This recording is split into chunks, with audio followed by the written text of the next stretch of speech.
Well, now for reaction to all of this, let's welcome Congressman Tim Burchett from House Foreign Affairs Committee, along with Heritage Foundation Senior Legal Fellow Hans von Spakovsky. Good to see you both, gentlemen. I appreciate it. Congressman, first to you. And you know, sometimes what Susan Lee's story tells you is once you start down this route of censoring, it gets very easy to do it and get innocent people caught in the mix. It really is, but in Mr. Musk's defense, you know, he is a billionaire. He has people that probably would like to kill him. You know, it's kind of like at my dinner table. I can tell somebody to shut up and leave and be quiet. And I guess since he owns Twitter, he can do that the same. The problem is with the FBI, the hand in glove that we're seeing. To me, it's quite a chilling effect that our Justice Department is involved in effectively censoring people that have differing opinions and quashing a story that led, I believe, to undue Chinese influence in the White House through the former vice president, now president's son. You know, I don't care if you know, I don't care how much cocaine he blows or how many hookers he's with or how many videos. It just shows he's a despicable human being. But what I worry about is the effect that had on our last election, and that would have had, and it should have had on our last election. I suspect we'd be talking about President Trump right now and not President Biden. Well, and Hans, what this particular Twitter drop shows is, and they focus on the amount of contacts. I mean, 150, as Susan was telling us, 150 emails between the FBI and Yoel Roth. He was the head of some safety commission with inside Twitter, but he was a censor guy. But the bottom line is that it wasn't only the FBI, it was the DHS, it was a bunch of other organizations. If you can put up tweet number 44, the takeaway, according to Matt Taibbi, is what most people think of as the deep state is really a tangled collaboration of state agencies, private contractors, and sometimes state-funded NGOs, non-government organizations. The lines between them become so blurred as to be meaningless. That is a problem.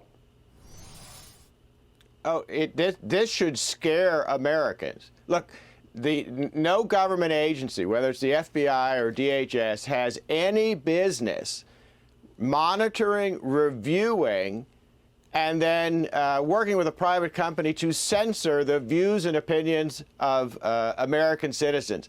The job of the FBI and the Justice Department is to investigate violations of federal law. Unless they have credible evidence of a violation of the law, they should not be talking to any of these companies. And what needs to happen is not only does the unit that engaged in this need to be disbanded, but Christopher Wray, the head of the FBI, needs to basically issue an order banning federal agents from doing anything like this. And frankly, the agents who were involved ought to be disciplined, and everyone who was affected, people like Dan Bongino, they need to file civil rights lawsuits against the government and potentially these Twitter employees for acting as agents for the government. Yeah, that might actually happen. Yeah. Congressman, we just got word from the FBI. In fact, it's hot off the press, so forgive me for not having read this beforehand, but I'm going to read it out to you and get you to respond. And again, this is from the FBI. Quote, "The FBI regularly engages with private sector entities to provide information specific to identify foreign malign influence actors, subversives, undeclared covert or criminal activities. Private sector entities independently make decisions about what, if any, action they take on their platforms and for their customers after the FBI has notified them." So they're just saying, look, all we did is tell these people what was going on. Of course, we know that a lot of the information about the malign influence of foreign governments with regard to what happened with the Hunter Biden emails was not true. So they were advising Twitter about something that wasn't true in order to get them to squash the information about Hunter Biden's laptop. 100%. Mr. Wray is lying. He better clear off his January. I'd expect Jim Jordan and the Judiciary Committee and Mr. Comer from Kentucky's committee will have him filled up. His dance card will be filled up. Look, this thing goes so deep for them to even. They're accusing us of doing exactly what they're doing. What they did to President Trump with the lies, with the dossier and all that.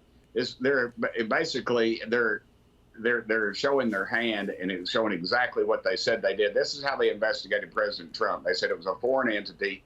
They and then that's how they backdoored into his campaign, and that's exactly what they're doing with this. They've used this to dox people. They've used it to censor people. It is at the top of our Justice Department, and we need to get to the bottom of it, because this has chilling effect across our entire constitutional aspects of every issue that we're dealing with right now, because of the corruption at this level, and that we've allowed our once wonderful FBI to be infiltrated by these folks. Right. It's just, to me, it's going to be a very interesting January with those committee hearings. Gentlemen, I'm afraid we have to leave it there. We had all this breaking news. I thank you both for being here. Have a great weekend. Appreciate it.